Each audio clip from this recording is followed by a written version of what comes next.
Déco dans le présent pour mieux construire l'avenir. La chronique d'Interentreprise avec Francette Florimond. Bonjour, j'espère que vous allez bien. Hier, je vous expliquais qu'une atténuation profonde, rapide et soutenue, ainsi que la mise en œuvre accélérée des actions d'adaptation dans cette décennie, réduiront les pertes et dommages projetés pour les êtres humains et les écosystèmes. Elles offriraient aussi de nombreux co-bénéfices, notamment par l'amélioration de la qualité de l'air et de la santé. Je souhaite vous donner quelques exemples.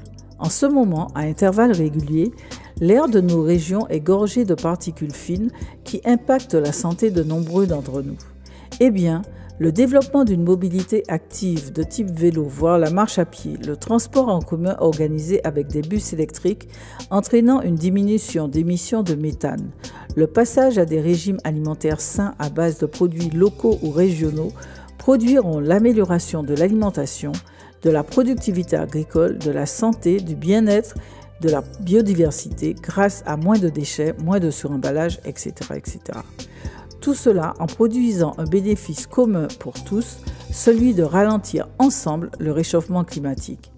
Imaginez ces modifications qui nécessitent de vrais changements d'habitude, accompagnées de mesures fiscales, financières, institutionnelles, réglementaires, voire de politiques macroéconomiques pour inciter chacun à choisir des actions produisant les plus faibles émissions de gaz à effet de serre.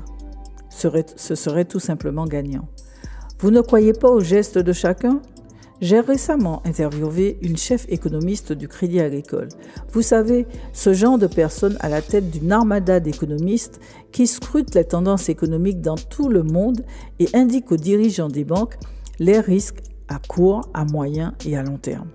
Eh bien, elle m'a confirmé que les deux risques majeurs du moment sont bien d'une part la guerre en Ukraine, environnée d'une montée en puissance généralisée de l'armement dans de nombreux pays, et d'autre part le réchauffement climatique et ses conséquences que nous subissons déjà.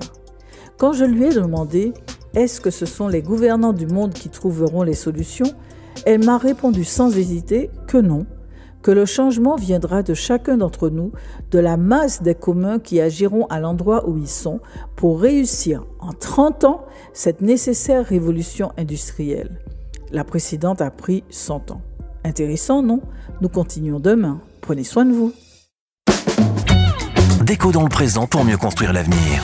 La chronique d'Interentreprise avec Francette Florimond.